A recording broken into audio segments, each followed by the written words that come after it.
آپ کو کچھ ہول پڑے گا، آپ کے دل کو کچھ ہوگا کہ اتنی سی جگہ کے اندر لاکھوں سال اس بندے کو ہم ڈالنے کے لیے پتہ نہیں کتنے سالوں بعد اللہ نے اٹھانا ہے، جتنے بھی قیامت کے دن باقی ہیں تب تک اس نے اتنی سی جگہ میں رہنا ہے۔ اس قبر کے اندر بھی جو ہے نا گرمی کو صدقہ بچاتا ہے، حتیٰ کہ صدقہ بھی جس طرح سورۃ ملک کی حدیث ہے نا کہ مرغی جس طرح اپنے چوزوں کو اپنی لپیٹ میں لے لیتی ہے، سورہ ملک اسی طرح میت کو اپنی لپیٹ میں لے لیتی ہے، اسی طرح صدقہ جو اللہ کے راستے میں کیا جاتا ہے، جب قبر کے اندر کوئی عذاب آنے لگتا ہے وہ عذاب کے سامنے آ کے کھڑا ہو جاتا ہے، بچھو آئے سانپ آئے اس کے سامنے آ کے کھڑا ہو جاتا ہے اور اس کو کہتا ہے کہ یہ بندہ اللہ کے راستے میں مجھے خرچ کر چکا ہے، میں تجھے اس کو ڈسنے کی اجازت نہیں دوں گا۔ نبی کریم صلی اللہ علیہ وسلم کی ایک حدیث آپ کے سامنے جمعے میں رکھی تھی، داؤ مرضاکم بالصدقہ، کہ اپنے مریضوں کا علاج بھی صدقے سے کیا کرو۔ یہاں پہ عالم عرب کا ایک مشہور واقعہ ذہن میں آتا ہے، یہ ویسے تو حدیث ہے کہ جس بیماری کا علاج طب کے اندر موجود نہ رہے، روحانی طور پہ اللہ کے کلام میں شفا ہے، شہد میں، کلونجی میں، زیتون کے تیل میں، انجیر میں، آپ کو شفا نہیں مل رہی، اب کیا کیا جائے؟ اب صدقہ کیا جائے۔ عالم عرب کا مشہور واقعہ ہے، ایک عربی عالم کا بیٹا ایسے مرض کا شکار ہو گیا جس کا کوئی علاج ہی نہیں، تھک گیا، ڈاکٹروں کے پاس جا آ کے بہت علاج کیے، ایک رات گھر میں لیٹا ہوا تھا، اس نے خود یہ واقعہ تحریر کیا کہ میرے دماغ میں نبی کریم صلی اللہ علیہ وسلم کی یہ حدیث گردش کرنے لگی، میرے ذہن میں ایک جھماکہ سا ہوا، ایک روشنی سی پیدا ہوئی، میں جیب کے اندر حسب استطاعت پیسے لے کے نکلا، پورے محلے میں گردش کی، کوئی بندہ بھی نہیں ملا کہ جس کو میں پیسے دے سکوں، اور نیت صدقے کی کر چکا تھا، اور اس نیت سے کہ اللہ میرے بیٹے کی بیماری دور کر، گھر واپس آتا ہوں ایک لاغر سی بلی دیکھتا ہوں، میں سوچتا ہوں کوئی بندہ تو نہیں ملا۔ میرے بھائیوں، یہ اتنا بڑا نیکی کا کام ہے، بندے کے اوپر صدقہ کرنا تو بہت ہی اجر و فضیلت کی بات ہوگی۔ آپ دیکھیے ایک جانور بلی ہے، اس کو اس نے دودھ پلایا، کہتا ہے دودھ پلانے کے بعد میں سو گیا، میں نے خواب دیکھی کہ ایک کوا میرے بچے کے سر کے اوپر چونچے مار رہا ہے، اس کے اوپر حملہ کر رہا ہے، اچانک وہی بلی جس کو میں نے دودھ پلایا تھا وہ آئی، کوے کے اوپر حملہ کیا اور اس کو کھا لیا۔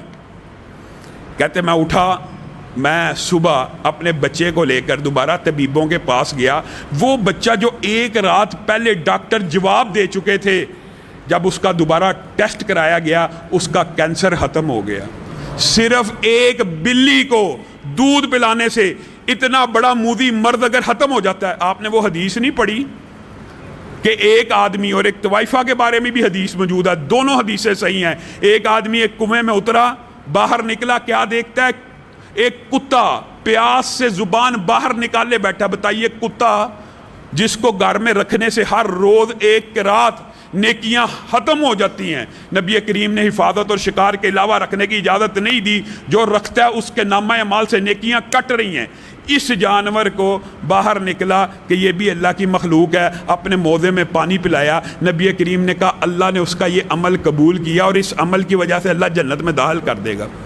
اسی پر بس نہیں، ایک طوائفہ کے بارے میں بھی یہی حدیث موجود ہے کہ برائی کرتی تھی، برا کام کرتی تھی، لیکن ایک دن کیا دیکھا؟ ایک کتا پیاس کے مارے مرنے کے قریب ہے، اس کو جا کے پانی پلایا، اللہ اس کی توبہ اور کتے کو پانی پلانے کی وجہ سے اس کو معاف کر دے گا۔ میرے بھائیوں، یہ اتنا بڑا نیکی کا کام ہے، ہم نے اس کو بڑا معمولی سمجھا ہوا ہے۔ نبی کریم صلی اللہ علیہ وسلم کی ایک حدیث کی طرف اگر آپ غور کریں نا، آپ کو اس کی اہمیت کا اندازہ ہو جائے۔ اس حدیث کے اندر زنا کی قباحت کی بھی بہت بڑی بات ہے، اور بڑی دردناک بات اس حدیث میں موجود ہے۔ بے حیائی کے کام کے حوالے سے بھی نبی کریم صلی اللہ علیہ وسلم نے ارشاد فرمایا، ایک عابد زاہد ہوا کرتا تھا، عابد اور زاہد ہوا کرتا تھا، وہ اللہ کی بارگاہ میں 60 برس عبادت کرتا رہا، 60 ایئر، جتنی امت کی کل زندگی نہیں، بچپن نکال دیا جائے، بڑھاپا نکال دیا جائے، بیماری کے ایام نکال دیے جائیں، آپ جانتے ہیں امت محمدیہ صلی اللہ علیہ وسلم کی کل عمر 62-63 برس کے قریب ہے، 60 برس ہے۔ وہ بنی اسرائیل کا عابد 60 سال صرف اللہ کی عبادت میں گزار چکا ہے، اور عبادت کر کے باہر نکلتا ہے، شیطان کس طرح پھر اللہ کے عابدوں اور زاہدوں کے اوپر حملہ کرتا ہے۔ 60 برس کا اعتکاف کر کے باہر آیا، ایک خوبصورت عورت کی شکل میں مزین آراستہ پراستہ کر کے اس کے سامنے آ گئی، عابد کو برائی کی دعوت دے دی، عابد بہک گیا، عابد نے اس کے ساتھ برائی کر لی، برائی کرنے کے بعد نادم ہوا، سوچنے لگا 60 برس عبادت کر کے اعتکاف توڑا، پہلے ہی لمحے میں برائی ہوگی۔ ایک فقیر آیا، اس نے کہا ہے کچھ کھانے کے لیے؟ اس کے پاس روٹی کا ایک ٹکڑا تھا، اس نے کہا میں نے کیا کھانی ہے، دل بوجھل ہے، میں اپنے اللہ سے رجوع کروں گا، یہ روٹی تو ہی کھا لے۔ روٹی کا ٹکڑا اس کو دیا، ادھر سے یہ انسان کی موت اور زندگی کا کیا پتہ، ہم وائرس سے ڈرتے ہیں، یہ صحت مند بالکل صحیح سلامت انسان، موت کا فرشتہ آ گیا، روح کو قبض کر لیا گیا اسی لمحے میں۔ نبی کریم صلی اللہ علیہ وسلم نے فرمایا کل قیامت کا دن ہوگا، اس بندے کے نامہ اعمال کو تولا جائے گا، 60 برس کی عبادت کو ایک پلڑے میں ڈال دیا جائے گا اور ایک وقت کی برائی کو ایک پلڑے میں ڈالا جائے گا۔ میرے بھائیوں، ہم کس دنیا میں جی رہے ہیں؟ 60 برس کی عبادت ایک پلڑے میں، ایک وقت کی برائی ایک پلڑے میں۔ نبی کریم صلی اللہ علیہ وسلم فرماتے ہیں اللہ کی قسم زنا کا پلڑا بھاری ہو جائے گا، 60 برس کی عبادت ہلکی ہو جائے گی، کیونکہ جب انسان یہ حدود کا گناہ کرتا ہے نا، اصل میں اس کا ایمان اس کے سر کے اوپر چلا جاتا ہے۔ ایمان ہو تو انسان برائی کرے، ایمان ہو تو حد توڑے اللہ کی۔ پھر نبی کریم صلی اللہ علیہ وسلم نے کہا عابد تھا، دل میں توبہ کا خیال تو آیا تھا اور ایک نیکی کا عمل مرنے سے پہلے کر گیا، کون سا؟ نبی کریم نے فرمایا ایک آدھی روٹی کا ٹکڑا جو اس نے اس فقیر کو دیا تھا، اس کے نیکیوں کے پلڑے میں ڈال دیا جائے گا۔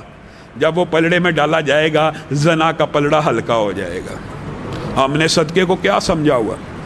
عبداللہ ابن جعفر بیان کرتے ہیں لوگ ایسے ایسے صحیح گزرے ہیں اور ہم تو آزاد ہیں، اللہ تعالیٰ نے استطاعت بھی دی ہے، توفیق بھی دی ہے۔ عبداللہ ابن جعفر رحمہ اللہ بہت بڑے فیاض صحیح گزرے ہیں، طالب علم جانتے ہیں ان کے واقعات صحابت کے۔ کہتے ہیں میں ایک جگہ سے گزرا، ایک غلام تھا، غلام آزاد ہے نہیں، غلام جن کو اس دور میں صرف جینے کے لیے روٹی ملا کرتی تھی، بس باغ میں کام کر رہا ہے، اس کے مالک کا بیٹا 2 روٹیاں لے کے اس کے پاس آیا ہے، کہتے ہیں میں ماجرا دیکھ رہا ہوں، اس غلام نے روٹی کی طرف نظر بھی نہیں اٹھائی، پکڑ لی، اپنے کام میں مشغول ہو گیا۔ ایک کتا وہی جانور جس کو گھر میں رکھنا بھی حرام ہے، وہ اس کے پاس آیا، غلام نے نظر اٹھائی، روٹی کا ایک ٹکڑا پھینک دیا، کتے نے وہ کھا لیا۔